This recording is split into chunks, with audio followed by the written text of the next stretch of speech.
इतना विचलित हो गया कि दोबारा वो मदन मोहन जी के दर्शन करना चाहता था, लेकिन अब मुस्लिम परिवार में जन्म हुआ है, कैसे मंदिर जाऊं, किस बहाने से जाऊं, कैसे जाऊं, लोग मेरा पूछेंगे।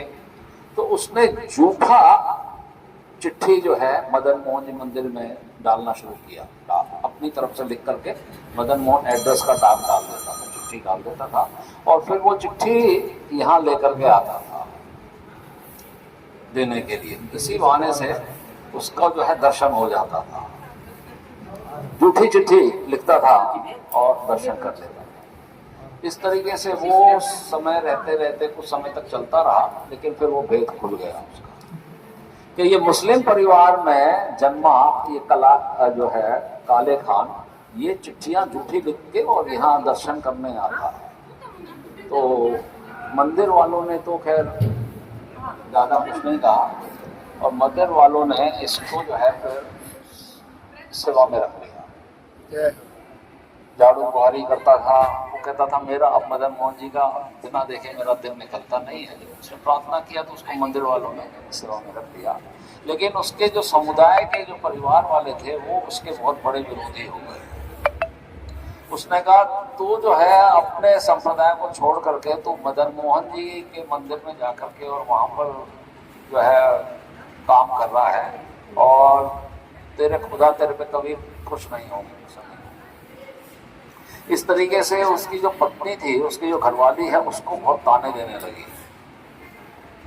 उसके सारे कुटुंब वाले उसको ताने देने लगे। उसका जीना बहुत मुश्किल हो गया, और उसके पास कोई, उसके घर में कोई बच्चा नहीं था, संतान नहीं थी।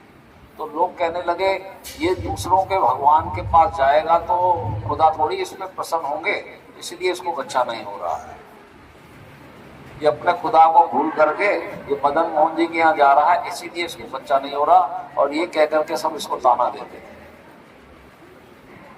तो एक दिन ये मदन मोहन जी के पास में आया और इसने मदन मोहन जी से कहा कि मदन मोहन जी, मेरे को बच्चे का कोई आवश्यकता नहीं है, लेकिन मैं आपका बदनामी नहीं सुन सकता कि आपके बारे में सब ऐसा कहें, मेरे को वो अच्छा नहीं लगता।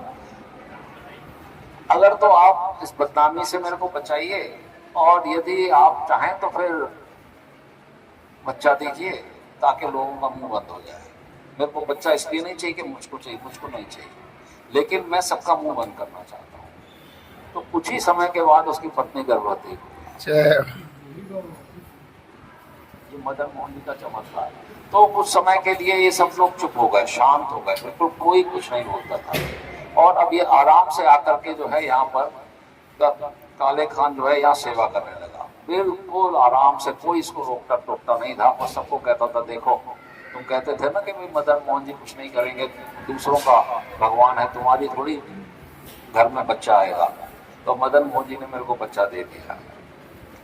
तो इस तरीके से उसका जो है समय निकलने लगा। लेकिन ठाकुर जी जो है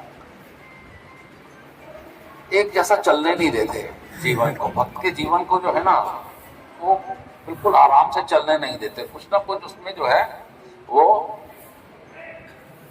टेढ़ा मेढ़ा करते हैं उसको, जीवन को उसके हमेशा कुछ ना कुछ ढीला करते हैं भक्तों के जीवन में। तो अभी वो बच्चा कुछ 8 बरस का ही हुआ था, तो उसको जो है एक सर्प ने डस लिया, और उसकी मृत्यु प्राय लगभग पूरी हो गई थी, निश्चित हो गई थी मृत्यु उसकी। और इस प्रकार से सारे समुदाय वाले उसके जो है मुस्लिम उसको जो है फिर वही दोष देने लगे, और उसकी पत्नी भी, कि देखो तुम्हारे मदन मोहन जी ने हमारे एक इकलौते बच्चे को जो है वो हमसे छीन लिया है, और कुछ नहीं है। और इस प्रकार से जो है मदन मोहन को फिर जो है उसकी निंदा करने लगे। अब वो जो काले खान है फिर मदन मोहन जी से एक प्रार्थना किया, बोले मदन मोहन जी, अगर आप हमारे बच्चे को लेना चाहते हैं, मेरे को उसमें तनिक भी कोई कष्ट नहीं है, मेरे को आपके बिना मैं नहीं जी सकता, लेकिन मैं ये नहीं बर्दाश्त कर सकता कि ये सारे समुदाय वाले मेरे को फिर रोक रहे हैं मंदिर आने से, और कह रहे हैं कि मदन मोहन जी जाना बंद कर दो, तुम्हारा बच्चा जो है उसका मृत्यु हो गया, मृत्यु होने वाला है, तो मैं आपकी बदनामी सहन नहीं कर सकता। तो इस प्रकार से वो लेकर के आया। तो उसकी पत्नी ने कहा उसको, वो अपने बच्चे से इतना ज्यादा अधिक आसक्त थी। उसकी पत्नी कहती है, जो हमेशा मदन मोहन की विरोधी थी, बोले अगर तुम्हारे मदन मोहन ने इसको, भगवान की लीलाएं हैं, भगवान कैसे, है ना, केवल काले खान का ही परिवर्तन नहीं करना था, उसकी पत्नी को भी साथ में लाना था। इसीलिए उसके बच्चे को जो है सच में डस लिया और उसके पर उसने ये प्रण कर लिया कि यदि ये स्वस्थ हो जाता है तो मैं मदन मोहन जी की दासी बन के रहूंगी। अब वो बच्चा जो है लेकर के यहाँ मंदिर में आए और काले खान के अश्रु बह रहे थे। अश्रुओं की धार से वो बच्चे के अंदर कैसे चेतना आई और वो उठ के खड़ा हो गया और उसने कहा कि पिताजी पिताजी वो कहाँ है, वो कहाँ है? बोले कौन कहाँ है? बोले जिसने मेरे को जगाया। किसने जगाया? बोले पता नहीं, कोई एक काला सा बच्चा था, बालक था, बोला और खेलेंगे। तो मैंने कहा मेरे को खेलना नहीं है, मेरे को तो सोना है, मैं अब सोना चाहता हूँ। बोले नहीं, तुमको अभी सोने नहीं दूंगा, वो खेलना है। तो इस करके उस बच्चे ने मेरे को जगा दिया। तो मैं, बच्चा कहाँ है, मेरे को दिखाई नहीं दे रहा। तो काले खान ने जो है फिर मदन मोहन जी की तरफ इशारा किया। बोले हाँ यही तो था, यही तो था, इसी ने मेरे को जगाया है। तो इस प्रकार से जो है वो बच्चा भगवान का बड़ा भक्त बन गया था। उसकी पत्नी भक्त बन गई। ये तीनों के तीनों ऐसे भक्त बने कि मदन मोहन जी ने इनका पूरा जीवन बदल दिया।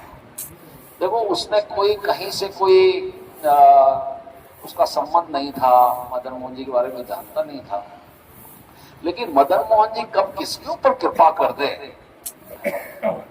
कब किसका जीवन बदल दे। जैसे प्रभु जी ने अभी सुंदर कथा सुनाया है ना, उसका राजकुमारी का, इसी प्रकार से ये डाकिए का भी बड़ा सुंदर कथा है। और अनेक प्रकार से मदन मोहन जी जो है, जिनका मतलब संबंध ज्ञान, भगवान का संबंध ज्ञान सनातन गोस्वामी ने प्रकट किया। और मदन मोहन जी जो है उसी के अधिष्ठाता देवता है, संबंध ज्ञान। और एक दिन में जब हम दर्शन करते हैं, भगवान के सर्वांग दर्शन होते हैं, ये चित्र लगा हुआ है। मदन मोहन जी के दर्शन मतलब भगवान के चरणों के दर्शन, और गोपीनाथ के जो दर्शन हैं वो भगवान के वक्ष स्थल के दर्शन हैं जयपुर में। और जयपुर में गोविंद देव जी के दर्शन जो हैं उनके मुख मंडल के, मुख कमल के जो उनके दर्शन हैं। तो भक्त लोग जो है प्रातःकालीन मंगला आरती दर्शन जो है यहाँ करते हैं, चरण दर्शन यहाँ करते हैं, और फिर दौड़ते हैं जयपुर की तरफ। और जयपुर में सीधा गोपीनाथ मंदिर जाते हैं, गोपीनाथ के दर्शन करते हैं, मतलब वक्ष स्थल का दर्शन हो गया। और उसके बाद में फिर गोविंद देव जी पहुँचते हैं और कमल, मुख कमल का जो है उनका दर्शन हो गया। इस प्रकार से एक दिन में इस संपूर्ण भगवान के दर्शन करने की ये बहुत ही बड़ी महिमा बताई गई है। और यदि कोई नहीं कर सकता तो फिर राधा रमन जी जाकर के दर्शन कर ले, तो उनको तीनों दर्शनों का लाभ प्राप्त हो जाता है। श्री राधा रमन लाल की जय।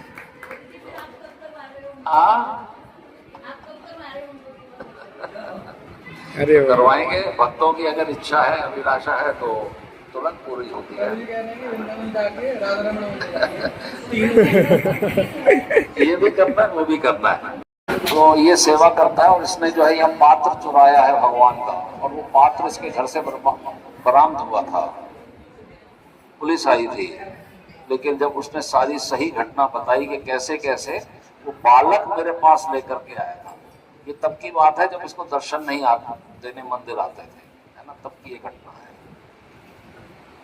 तो इसे खीर छोरा गोपीनाथ ने, माधवेंद्रपुरी के लिए गोपीनाथ ने, खीर छोरा गोपीनाथ बने, गोपीनाथ ने जो खीर चुराई थी, एक कटोरा, एक कसोरा रख लिया था। उसी प्रकार से ये काले खान के लिए जो है मदन जो है अपना मोहन जी ने भी ये कार्य किया था।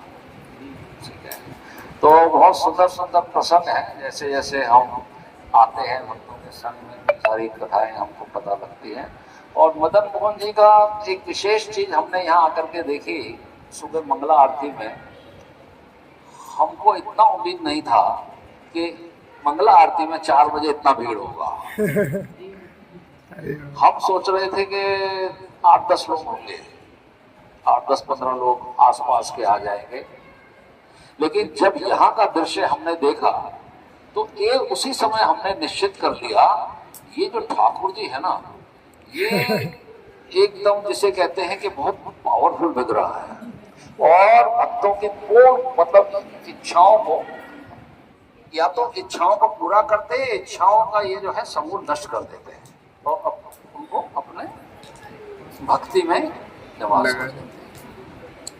तो जीवन जो है, पूरा संसार जो है आज मतलब काम रोग से पीड़ित है, पूरा संसार काम रोग से पीड़ित है। तो काम मतलब कौन है? मदन। तो जो काम को अपनी तरफ आकर्षित कर लेता है उसको मदन मोहन कहते हैं, मदन मोहन। तो मदन मोहन की कृपा के बिना हमारे जीवन से काम रोग समाप्त नहीं हो सकता। अगर हमें अपने जीवन में इस भाव रोग को समाप्त करना है, इस काम रोग को समाप्त करना है, तो मदन मोहन की कृपा के बिना यह संभव नहीं।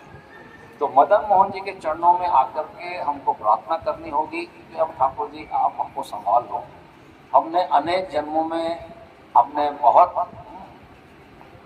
प्रकार से भोग किए हैं और इस जन्म मृत्यु के चक्र में हम घूम रहे हैं, लेकिन अब कुछ ऐसा आप करो कि हमारे हृदय से आपके प्रति प्रेम उत्पन्न हो जाए और इस संसार की काम वासना समाप्त हो जाए। तो ये तभी संभव है जब हम मदन मोहन जी का आश्रय लेंगे।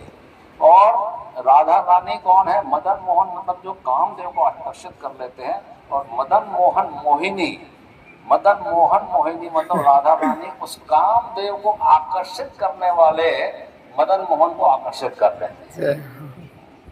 ये भी एक बहुत बड़ी बात है।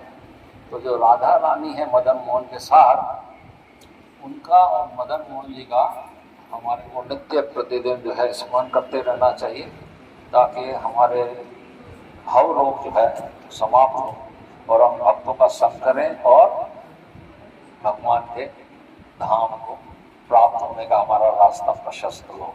हरे कृष्णा हरे कृष्णा कृष्णा कृष्णा हरे हरे, हरे राम राम राम हरे हरे।